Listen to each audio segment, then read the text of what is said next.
talk about the massive game this weekend at the Emirates. 4:30 kickoff, and I cannot wait. It's the North London derby. It's the fixture that we all look forward to every year. Not as much as Arsenal do, because it's their cup final now, as opposed to it is used to be Tottenham's, but now it's Arsenal's.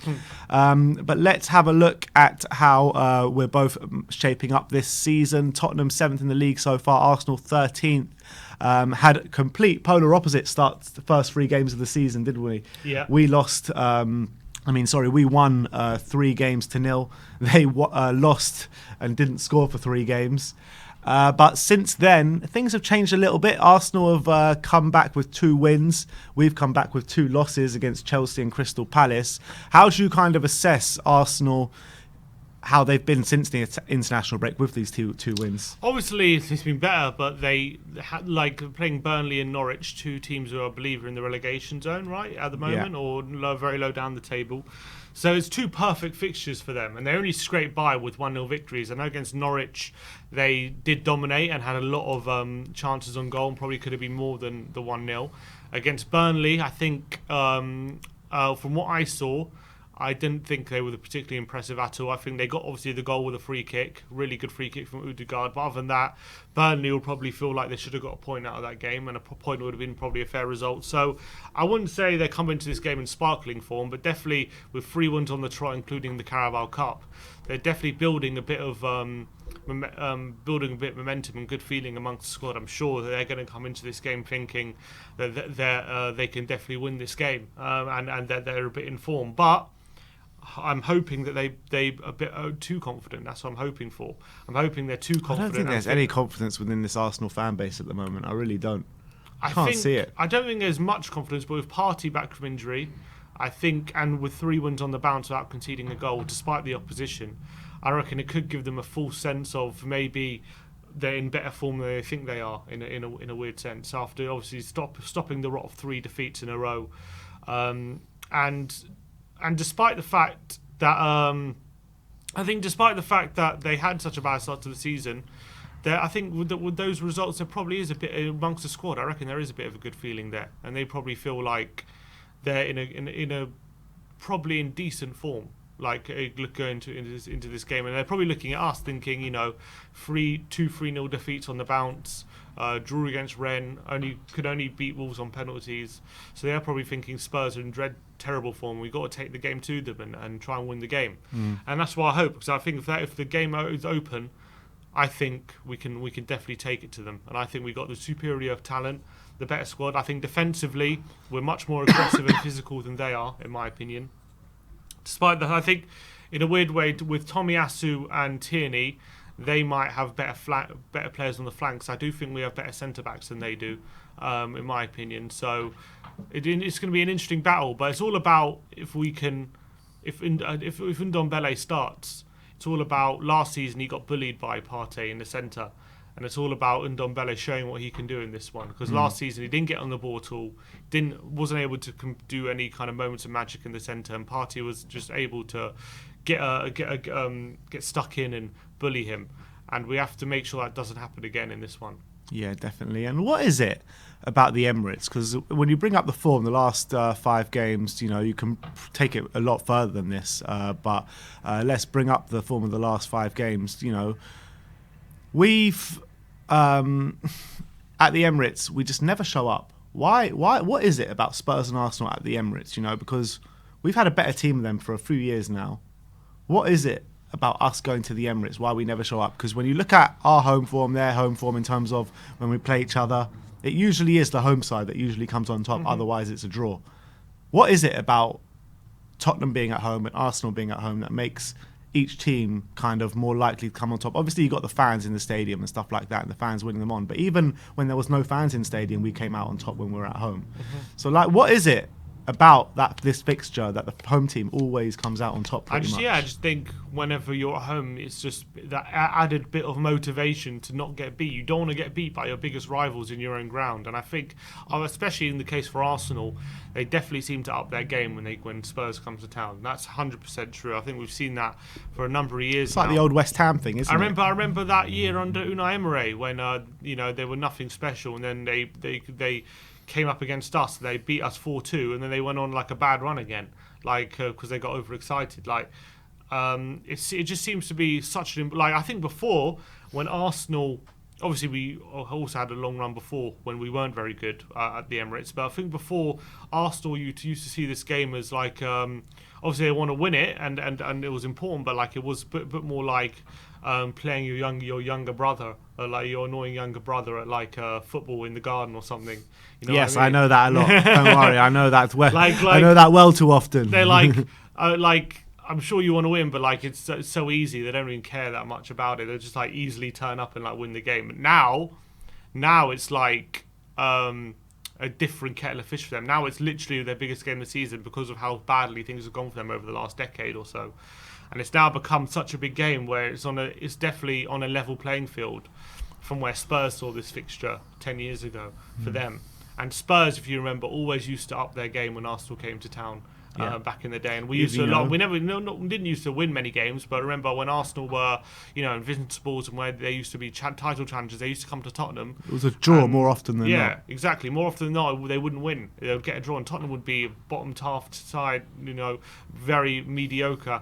And still would get results, and I think we're seeing the same with Arsenal. Like obviously they're not as bad as maybe Tottenham were yet, or getting there hopefully, but they're getting there. But I think at the moment, to be honest, there was Tottenham periods where we were 7th, 8th, 9th, and stuff like that. So there definitely are comparisons to be had there. Yeah, and at the moment, whenever we come to town, Arsenal are definitely up their game, and that's why I've got no doubt in my mind that Arsenal are going to bring the A game. And also nowadays, they got a lot more young talent coming through the youth, like Saka and Smith Rowe and people like that, who probably means a lot more to them than players of the past. Like when they had other players in this fixture, foreign players who maybe didn't understand the rivalry as much or didn't feel it as much. So that's why I'm thinking for sure they're gonna be at their best. But we have to make sure we match that intensity, we match that energy, and we're also at our best. And we turn up to this North London derby with fight and grit, and that's why I want to see. That's why I want to see Skip and Højbjerg in the centre with Ndombele, because I feel like with Skip and Højbjerg there, we're not going to get bullied. We're going to make, especially with Skip. I think Skip is going to be very important in this game because he's going to have that real fight in him. Because he knows what he's probably means. So, like for Skip to be playing a North London derby, he's going to cherish that. I really believe that he's going to really fight for it for the badge on Sunday if he starts, and I think we're going to need that kind of passion. Completely agree. I mean, we're going to need it in abundance on the weekend because, like you say, they always turn up to this fixture, literally always. And a few years ago we were 2-0 up at half time, drew 2-2. Last year it was a complete no-show at the Emirates, like literally complete no-show. And even in that year that we drew 2-2, we were rubbish that day. We were rubbish that day, and we were lucky to be 2-0 up at half time, really. Like last year under Jose Mourinho, we just weren't in that game at all.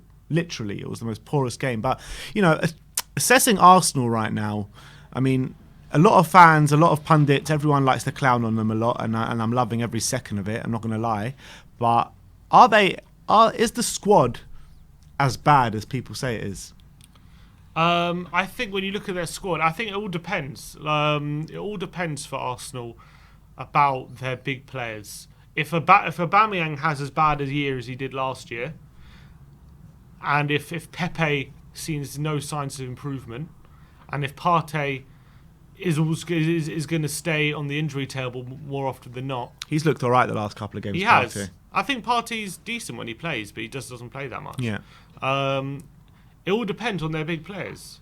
I think it depends how it goes. I do because I think the rest of the team, like as much as Smith Rowe's a decent player, I don't think he's any better than what some other teams in and around them have to offer. Like for example, Maddison or people like that. I don't think he's much better if he's better at all than those kind of players. I don't think he's better than Maddison. Exactly. You know what I mean? Like other creative midfielders in and around. Who they're challenging, does Smith Rowe get in their team? Odegaard, decent player. Is he that much better than what other teams have to offer? The defensive wise, I think White and Gabriel, decent players, but do they get into like a lot of teams who they're challenging? I was speaking to an Arsenal fan last night, and he was telling me that Gabriel is better than Dyer and Sanchez? I don't think he is. I don't think he is. I don't think he's a bad player, Gabriel. He's young as well, so being as good as Dyer at his age or Sanchez is maybe you can say he has scope to improve. But like when I see him up against Sanchez, I don't see a big difference. I see two physical defenders who make mistakes pretty much. I think it's the same thing. I think they're pretty much I completely agree. Similar level. I completely agree with that. Like I think Gabriel as well can be too rash as well. So, occasionally I see him make quite a few mistakes. And I think with Gabriel, I think a bit like us with a few players who like in the past, like they want him to be that new centre back leader for them so badly that they overlook sometimes when he does bad things. Maybe a bit like when we first like came up with when Ndombele first came in or something like that. Like you overlook maybe some things that you should that are problems with him, and you think, oh, this guy is one of the best and he's so good. Look at this good performance against Burnley. Look how good he is.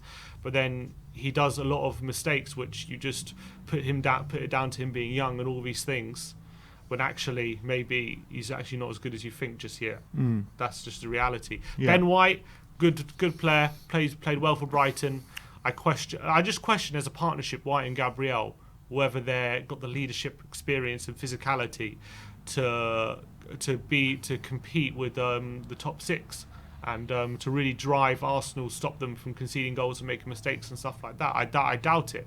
I really do doubt it. I think they're two talented centre backs in their own right. I don't think they're good enough in certain aspects to have Arsenal challenging. I think they're gonna make too many mistakes. Yeah. Yeah, I completely agree with that, actually, word for word.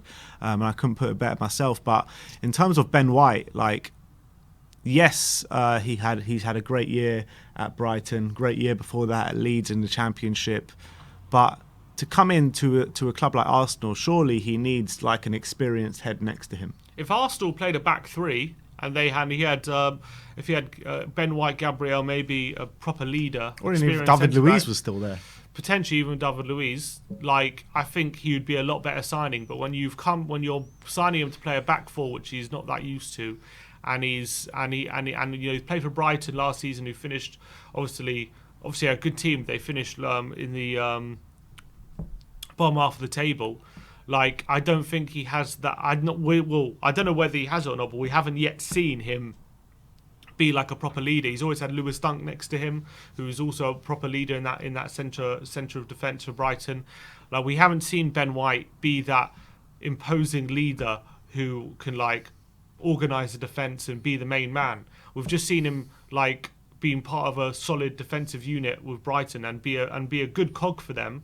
But he wasn't the main man. Like, Dunk was always more important to Brighton than Ben White was. Ben White was a utility man who could play centre mid, he could play centre back, and he was pretty good in all those roles. And also earmarked as like one for the future. Yeah, but he was never like, this guy is like leading their back line. Look how much leadership he's showing or responsibility. Like, he's a supplemental defender. He's a defender you play with someone else who can do a good job. And I don't think he can be your number one centre back. I'm just doubtful. Well, right now anyway, maybe he can grow into it. I don't feel like he's ready for that role right now. I think we saw that on the opening day of the season, how badly he got bullied by the Brentford back line. And I think that was evident of how he's just not ready just yet. To have that leadership role. He's still very young. I'm sure he'll have time, but I think on Sunday Harry Kane has to get on him. I really believe that. Harry Kane has to bully him and show him who's boss. That's the key because I think Gabriel's quite physical. He's going to take on Kane, but I think Kane could really get to White. I really believe that. What do you make of the Arsenal goalkeeping situation? Because obviously Leno, he's been number one for the last couple of years now. Mm-hmm. Didn't do that badly. Leno obviously did make a couple of mistakes here and there, but he wasn't that bad. Wasn't horrific, yeah. Something's happened, and they've brought in Ramsdale. And if I would have compared the two keepers before this season, I would have said Leno's the better keeper than Ramsdale. Well, his fact of the matter is Leno's got 1 year left and he hasn't signed. So I think they're planning without him. So why didn't they sell him in the summer, or try to sell him in the summer or something? Maybe they did. We don't know that. Yeah, I don't know what the situation is. I just think we all know. Obviously, he started the season as number one keeper, Leno. But I just think that they think he potentially isn't going to sign a new contract, or he's mulling over it or whatever it is. And I think they're he's wrong side of 30, I believe. Well, no, actually he's quite young, isn't he, Leno? He's maybe late 20s, early 30s. Like I don't think he's 29. 29. Okay, so he's not too old. But I think maybe if they're worried he's not going to sign, so they started planning without him. I did think they overpaid for Ramsdale. I think Just a bit. I think big time they overpaid for Ramsdale. I don't think he's a terrible keeper. I just don't think he's anything. I don't think he's that great at all. Like well, every club he joins gets relegated. Yeah. I mean, I don't, literally. Yeah, I mean, I don't think quite literally. I don't think it's all his fault, but for example, Sheffield United, like they replaced Henderson with him, and he was a massive downgrade on Dean Henderson. Massive downgrade. Yeah. Like Henderson was a lot better than him for Sheffield United. When he played for Bournemouth, again, like he was good for a relegated side, but like for a team who wants to achieve where Arsenal want to be back, which is challenging back for top 4 or top 6. Like, does Ramsdale get into any of the top 6 teams? No, of course he doesn't. I can't think of any. I think, look, Leno's got more of a chance of getting in than Ramsdale, that's for sure. And I've always felt like Ramsdale gets beaten way too easily from range. Yeah, that's also always true. Felt like that. We've always scored a lot of goals against Ramsdale as well. When we faced let's hope the trend continues this weekend. Although I'm pretty sure, funnily enough, I think Ramsdale got man of the match against Tottenham on his debut. For who? For Sheffield United? Bournemouth. For Bournemouth. I believe. Oh, it was that game when we went down to 9 men. Oh, that game. Yeah, I think because I remember Spurs. What was it? Foyth and Son got sent off. Yeah, Spurs, like for the first half an hour, had like about 5 or 6 amazing chances, and Ramsdale was having a great game. And then Son got sent off, and it completely changed the game, and we end up losing. But I remember, I'm pretty sure that was Ramsdale's debut, and he got man of the match.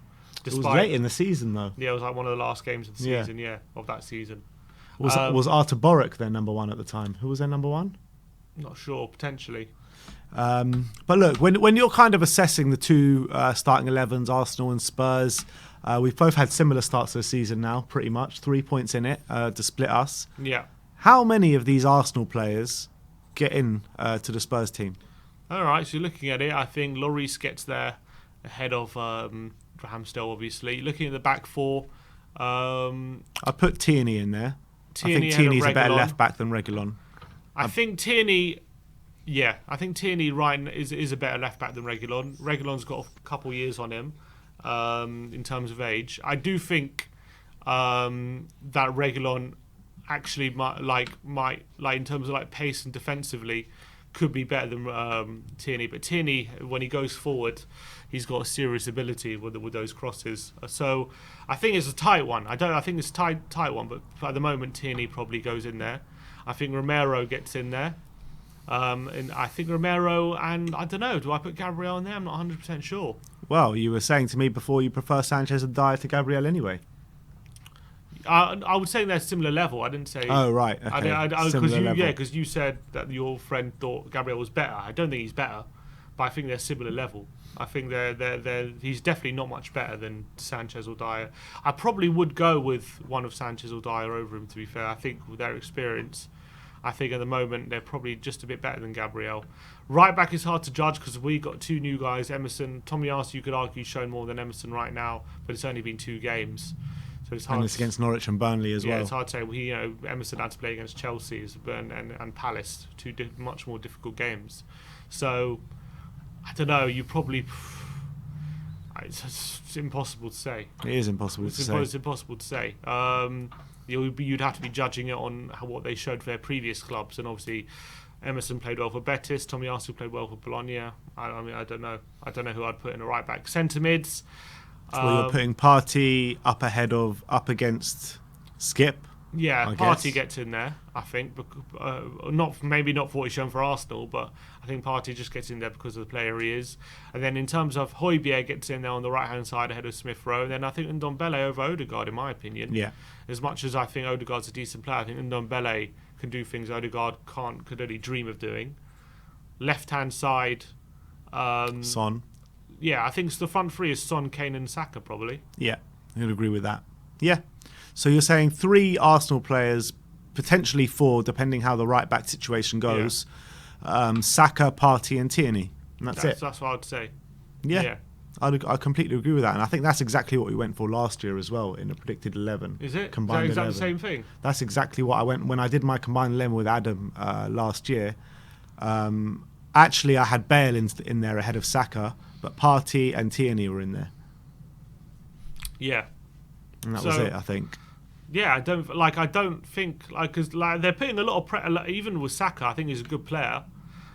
But to be depending, I think that they rely on him so much to be that special player, and he's just he should be for example, if he played for Man City or something, he should be a player sharing minutes on coming in for in rotation, sharing minutes with Mahrez and Sterling, who are better players, but he can come in and supplement them. But Saka, he's the main man for Arsenal, and for him to be the main man, he needs to be getting at least 10 goals, 10 assists or something. If he was at Spurs, how many minutes would he be getting a season? How many games would he be playing? Sharing that right wing spot with Lucas probably, to be fair. Yeah. But the difference with him at Spurs is we've got Kane and Son. I know they got Aubameyang and Pepe, but I think they're more reliant on Saka than they are on those two. Yeah, they are, especially now. I mean, they were over reliant on Aubameyang, weren't they? Then he dropped off. Then he dropped off massively since signing that contract. And I told them all as soon as that contract gets signed, expect Alexis Sanchez, or not Alexis Sanchez, who was the one that signed the contract and went completely off the boil. It was Mesut Ozil, that was the one.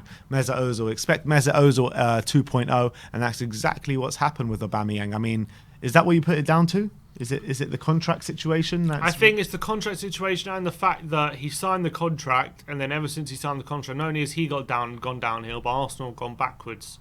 And also, he signed that at 31? He signed that contract? I think there's an element of Adebayor about that whole thing, because if you remember, he's going into his last year, and just before, there's always talk about his contract, right? About him getting a new contract, and obviously he had a good season, but at the end of that season, he scored the double in the semi-final for the FA Cup. He got a double in the final. He was really trying to show them give me a contract. I think he was actually playing for a move. I genuinely thought that, because he was linked with all these hosts of clubs, Barcelona, this one, that one, and just no one came in for him, and then he stalled so long on signing that contract. He did, even the first game of the season. That's what I'm saying. He ended up signing it right at the very last second. But I genuinely believe he was stalling, waiting for big clubs to come in for him that never came. Yeah, because has Aubameyang played a Champions League game for Arsenal? No, I don't think he has. No. Has Lacazette played a Champions League game for Arsenal? Has any of these lot? Have any of them? Name me one of those that have played the Champions League. I don't think any of them have. No, none of them. The only one that might have was Bellerin, but he's not there anymore. No, he's gone. He's playing for Betis now. None of that 11 we just showed have played a Champions League game for Arsenal. No. Trying to remember who was in their squad back then. None of these players were they? No. These the Champions League days at Arsenal are that far gone that none of their current squad have played in the Champions League for them. Yeah, but I'm saying I remember Lacazette. He said he would only leave Lyon for a Champions League club, and then he joined Arsenal 50 million, thinking maybe it was only a year out of the Champions League, and it's been 5 years now. Yeah. Aubameyang, he came to Arsenal when they were also only 6 months out of the Champions League when he joined, and now they've been 4 years. So someone says Xhaka, maybe. Xhaka has, yeah. Xhaka has. That's a fair point. Xhaka played for Arsenal 1 year in the Champions League. So that's the only one, I think. So I think I'm not surprised Aubameyang probably wanted to, after 3 years or whatever it was, he's thinking, am I ever going to play Champions League football again? Yeah. I need to leave, basically. He's definitely not now. Definitely not now. And he's also definitely not getting a move to a Champions League team because of how his form has been since the contract signing, his age, and his wages. All three things contribute to him never getting a move, I don't think, unless he seriously drops his wages. Seriously improves his form. And he's their captain. And he's the worst player for them to be captain. The worst player because of his body language when things are not going well, because of his entitled attitude. I feel when he's on the pitch, and because of just I don't know. I feel like his personality doesn't suit being captain for Aubameyang. I think that was the worst thing for them. and also him on the left, you can't do that anymore. Where he used to play on the left hand side. I think that's with his age. I don't think he can do that anymore. So it's going to be interesting to see what they do on Sunday. But I think if they play that midfield three that we just showed, Partey, Smith Rowe, and Odegaard, that could. I don't know. Maybe Xhaka will play, but I think Xhaka will play. But if it's if we can get Skip, Højbjerg, and Ndombele, I would back us to win that midfield battle. Because I think last season, if I remember rightly, we played Ndombele, Højbjerg. We played a 4-2-3, and was it Delhi? No, it wasn't Delhi. Who did we play last year when we? Because I remember we got completely overrun in the midfield. We played Bale. I remember we played Bale, Kane, and Son. It was all Bale and Doherty on that right hand side that screwed us, wasn't it? I'm trying to remember. I'm trying to remember what exactly, because what midfield three we played. Because I remember it was Ndombele and Højbjerg, but Højbjerg was left high and dry pretty much throughout the game. I'm just trying to remember who was in our. What was the score? We lost 2-1. Here we are. One sec. Where's the Tottenham lineup? Oh, we started with Lucas in a 10. Right. Lucas in a 10. Bale on the right. Son on the left. Kane up top. And then Son got injured after 10 minutes or something, if I remember rightly. He got injured very early on. Yeah, he did. So I think. If we play Højbjerg, Skip and Ndombele, we're going to have a lot more protection in that midfield. We're not going to get bullied. If we don't have Doherty on the right hand side, and obviously we're not going to have Bale, which would be a bad thing. But not having Doherty means they're not going to have that serious weakness they had in our back line. I'm hoping to really exploit. And if Skip, Højbjerg coming up against Odegaard and Smith Rowe, I think they should bully them. I really believe that. They're going to try and take them on, but I really believe they should be aggressive against them, and they should have the tactical nous to be able to not restrict access to it. I'm only worried about Ndombele or Delhi up against Partey, because Partey's in good form. We know how good he can be at his best. So if Ndombele does play, I do worry about Partey getting the better of him. But if Ndombele Can you really turns see up, Ali not playing though? I can't. I'm just hoping he won't. But it's unlikely, isn't it, that Ali's not going to play in this game? Yeah, I think it's going to be a midfield three of, like it was first 3 games of the season, Skip, Højbjerg and Ali. I've got a fear it's going to be that with a lack of creativity in there. That would be a mistake, I think. I think he will do it, but it would be a mistake. But even Delhi, I'm even more worried about him against Partey than I am against Ndombele. Because I think Ndombele might get bullied, but I do think at least 2 or 3 times he's going to be able to wriggle away from Partey and do something. I don't have the same thing with Delhi. I think Partey would have Delhi in his pocket for the whole game. I think off the ball, Delhi might be able to pressure him a bit better than Ndombele can, so maybe force him backwards. But I think on the ball, you never know that Ndombele is more likely to come up with something. You never know. Partey's always doing of that Harry Houdini disappearing act like he did at the Tottenham Hotspur Stadium last year. You know what I mean? Yeah, maybe get an injury, running off the pitch and letting us score a goal. He's done that before. So, I think. Do you think that's where the game's lost and won this weekend? The midfield. Yeah, because I think the midfield is very important for them. With Smith Rowe and Odegaard or Xhaka, I think it's very important because that's where they link the defence and attack. And I think they've come up that formation for the last 2 games. They've been doing okay, and I think if Skip and Højbjerg can really be aggressive against them and show them they're really in for a game and they're not going to have an easy time of it, I think, and they don't like to go back the other way as well, like properly. So I think that could very much be where we get a lot of joy in the centre of the park. How much does it mean to you? How much does it mean to you, the North London derby? How much does it mean to you going to the Emirates, taking 3 points, having the bragging rights? How much does it actually mean to you? It means the world. Being Arsenal at the Emirates, because we haven't done it very often, and we just need. It means everything because, first of all, just how much disdain I have for those lot. I can't stand them. Not just that, but with them losing their first 3 games and having the opportunity to overtake us after game 6, that's just ridiculous. We can't let that happen. We can't let them get in a position where they're above us after being bottom of the league after 3 games. We can't let that happen. That would be so embarrassing, even in the short term. It will be so embarrassing. So we can't let that happen. And I think we need to. I think there's no better way to get our season back on track than a good result against Arsenal. That's the perfect way to do it, because it gives the fans a massive lift. It gives us bragging rights. I think it shows the players that maybe we are going in the right direction in terms of how we've been playing in the last few games, with a bit more on the front foot, a bit more creativity, a bit more aggression.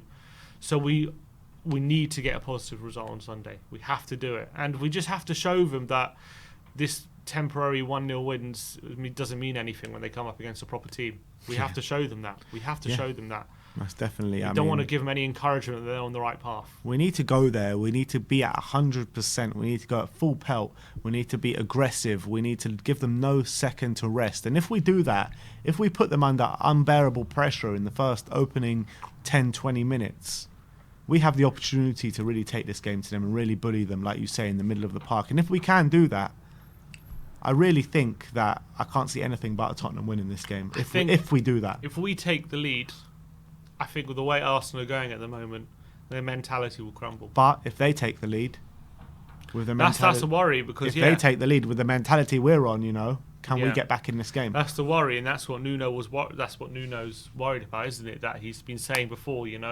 that he hasn't seen good reactions when we've conceded goals. Apart from maybe against Rennes when we went 2-1 down and we showed a good reaction. But other than that, whenever we've had a setback, we don't react very well. So hopefully, if there's a change in that, we have the tools in the team to turn it around if we do concede. For sure, we have the tools. We just got to keep our heads, and that's the most crucial thing. But I think the first goal could be very, very crucial in this game in terms of mentality for each team. And I know we took the lead last year at the Emirates, but we were never the better team before that was goal. Completely against the run of play. Yeah, but if we're on top and we take the lead and we look like we're dominating, the fans will get on their backs. The fans are going to get on the players' backs, and they're gonna be reminded of how they started the season and what things are happening under Arteta, and Aubameyang his head will start to go down, all that kind of stuff. So I think the first goal was so important in this game to get it and quieten the Emirates crowd. Really is, as quiet as already is anyway. So I think that's very, very crucial. But it's going to be a good one. I think both teams are not at their best, but in a way that can make for a better game. Yeah, could be. Look, I can't wait. I can't wait for the game this weekend, and I can't wait to stick it to the Arsenal fans in the stadium. I can't wait to stick it to their team this weekend. I just have a bit of caution, because a few Spurs fans. I don't know if it's going in overconfident or going in too confident, but with the way the two teams have played this season, I know Arsenal on the back of 2 wins and we're on the back of 2 losses, but I still think we have been, in terms of a footballing side, a lot better than them this season. And that first half against Chelsea, if we play like we did in that half, we beat this side. We beat this side. I don't care what anyone says. If we play like that in the first half, like we did against Chelsea, we create a lot more than we did against Chelsea. We're gonna press them into submission if we do that, and I cannot wait for it.